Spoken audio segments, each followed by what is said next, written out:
আচ্ছা, আপনারা যারা অনেক দিন যাবৎ দীর্ঘ সময় ধরে পিনাকি ভট্টাচার্যের ভিডিও শুনেন মনোযোগ দিয়ে, তার ফেসবুকের স্ট্যাটাসগুলো দেখেন, তার বই পড়েন, তারা নিশ্চয়ই তার এই তিনটি প্রকাশ মাধ্যমে বুঝতে পেরেছেন তার মানসিকতাটা কেমন। কারণ একজন মানুষের সবচেয়ে বেশি মানসিকতা ফুটে ওঠে তার নিগূঢ় বক্তব্যে, তার লেখায়, তার বইয়ে এবং তার কর্মকাণ্ডে। আপনারা নিশ্চয়ই অনেকদিন যাবৎ দেখছেন। আপনাদের কাছে কি মনে হয়, পিনাকি ভট্টাচার্য কি একজন অ্যানার্কিস্ট, একজন উস্কানিদাতা, একজন ভারতের দালাল? একজন ভারতের দালাল কি এভাবে কথা বলতে পারে? বাংলাদেশের তথাকথিত এক ধরনের সুশীল লোকদের পিনাকি ভট্টাচার্য, ইলিয়াস হোসাইন, তাদের ব্যাপারে বেশ নাক সিটকানো ভাব রয়েছে। কিন্তু একসময় তারাই পিনাকি ভট্টাচার্যের ফেসবুক স্ট্যাটাসগুলো, তার কর্মকাণ্ড গোগ্রাসে গিলত, তাকে প্রশংসা করত, মাথায় তুলে নাচত।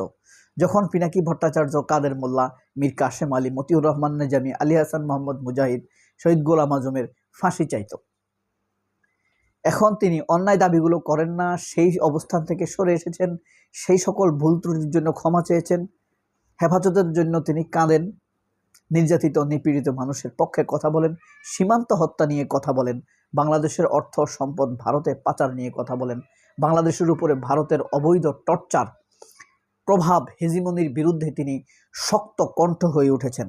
তখনই পিনাকি ভট্টাচার্যের বিরোধিতা করা শুরু করেছে। আপনাদের কারো যদি মনে হয় পিনাকি ভট্টাচার্য একজন অ্যানার্কিস্ট, উস্কানিদাতা, তাহলে দয়া করে বলতে পারেন কোন কোন বিষয়ে তাকে আপনাদের কাছে উস্কানিদাতা বা অ্যানার্কিস্ট মনে হয়,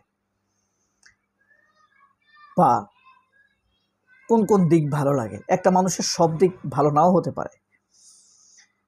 আমি একদম অনেক দিন যাবৎ পিনাকি ভট্টাচার্যকে শুনি না, বছর দেড়েক যাবৎ পিনাকি ভট্টাচার্যকে আমি শুনি।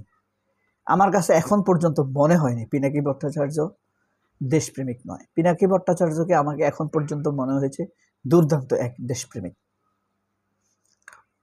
তিনি দেশের ভালো চান। সম্প্রতি তিনি তার নিজের ফেসবুক স্ট্যাটাসে 9টি বিষয় নিয়ে কথা বলেছেন। প্রথমত, ভারতের আধিপত্যবাদ। তিনি প্রথমে বলেছেন বাংলাদেশে এমন কোনো রাজনৈতিক দল নাই যারা বাংলাদেশের মূল ধারাকে রিপ্রেজেন্ট করে। এটা বলতে গিয়ে বলেছেন, যেমন 1 নম্বর হলো ভারতের আধিপত্যবাদ। ভারতের আধিপত্যবাদকে দুর্দান্তভাবে বিরোধিতা করতে পারে, মৌলিকভাবে দলের এজেন্ডা হিসাবে নিতে পারে, এমন কোনো রাজনৈতিক দল বাংলাদেশে এখন পর্যন্ত নেই যারা এই তার ঘোষিত 9টি বিষয়কে দলের মূল এজেন্ডা নিয়ে আসবে। তারা অবশ্যই দেশে কখনো না কখনো জনপ্রিয় হবে।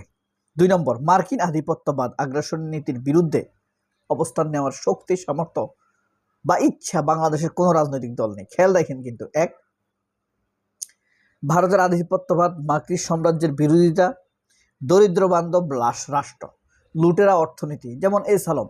যেই অর্থনীতিতে এস আলম সৃষ্টি হয়, সালমান এফ রহমান সৃষ্টি হয়, সেই অর্থনীতি কখনো দারিদ্র্যের জন্য হতে পারে না। তথাকথিত মুক্তিযুদ্ধের চেতনা, ইন্ডাস্ট্রিকে ধূলিসাৎ করার মতো একটি কর্মসূচি প্রয়োজন। মুক্তিযুদ্ধকে ফ্রুটফুল, ফলদায়ক ক্ষেত্রে ব্যবহার করতে হবে। আপনার সারা দিন যাবৎ মুক্তিযুদ্ধকে জপলেও কোনো কাজ হবে না, যেমন গত 54 বছর বয়স, 54 বছরে কোনো কাজ হয়নি। 4 নম্বরটা গেল কিন্তু, মুসলিম কালচারের পক্ষে সরাসরি অবস্থান নেওয়া। আওয়ামী লীগ, বিএনপি দ্বৈরথ, হিন্দু বিজেপিবাদী, হিন্দুত্ববাদী কালচারকে বয়কট করে মুসলিম কালচারকে তুলে ধরতে পারে এমন রাজনৈতিক অবস্থান আসলে কারো নেই। কাজেই বর্ণপ্রথা বিবেচনায় ভারতীয় যে হিন্দুত্ব নিচু বর্ণের বিবেচনা হয়, কিন্তু ভারত আধিপত্য বিস্তারের মধ্য দিয়ে এক প্লেয়িং কার্ড ব্যবহার করছে বাংলাদেশে হিন্দুত্ববাদ এবং সংখ্যালঘুর বিষয়টি। এই জিনিসটিকে প্রকৃতপক্ষে ডিল করতে পারছে না কোনো রাজনৈতিক দল।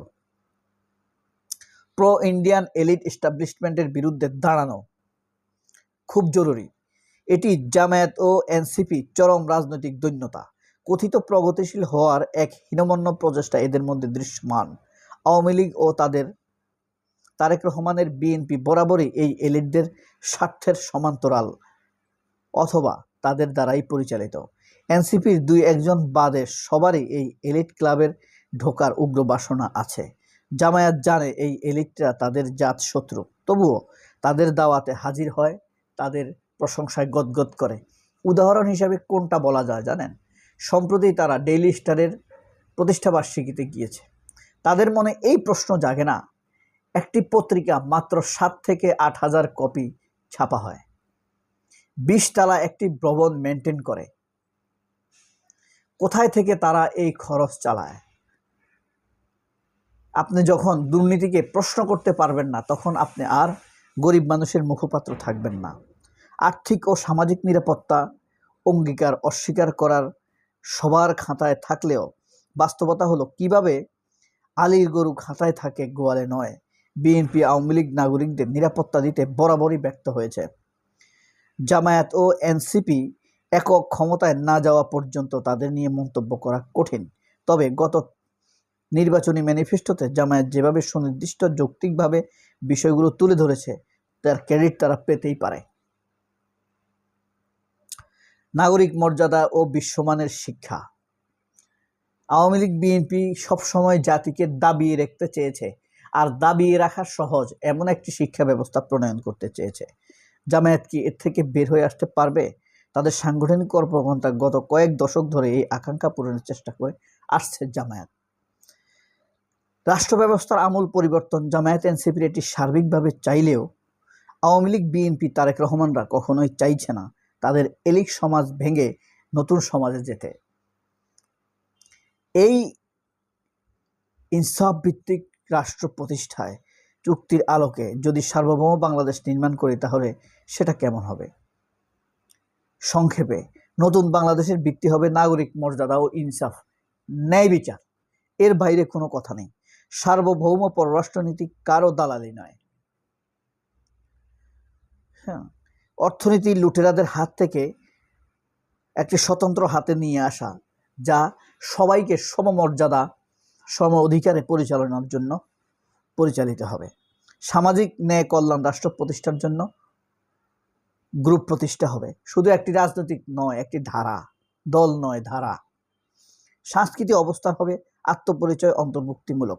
গণতন্ত্র প্রতিষ্ঠার সংস্কার ও বর্তমান রাজনৈতিক সংকটের মূল কারণ প্রতিষ্ঠানের পতন।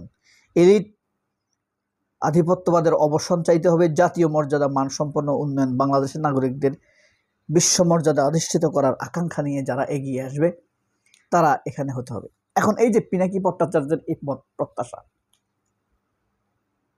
এটা কি কোনো উগ্র প্রত্যাশা? ইলিয়াস হোসেন যা বলে সেটা কি কোনো রাষ্ট্রবিরোধী কথা? কনক সারোয়াররা যা বলে, আপনি দেখবেন বাংলাদেশের টেলিভিশন চ্যানেলগুলো কেন পিনাকি ভট্টাচার্যকে সম্পৃক্ত করে না তাদের টকশোতে? কেন ইলিয়াস হোসেন কনক সারোয়ারকে সম্পৃক্ত করে না, কানেক্ট করে না?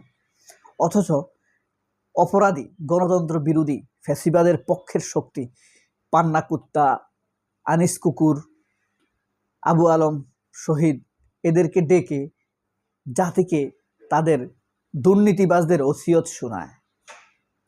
আমরা তো দুর্নীতিবাজদের কথা শোনার জন্য টেলিভিশনের সামনে বসি না। সবাই অনেক ভালো থাকবেন। আল্লাহ হাফেজ। আসসালামু আলাইকুম।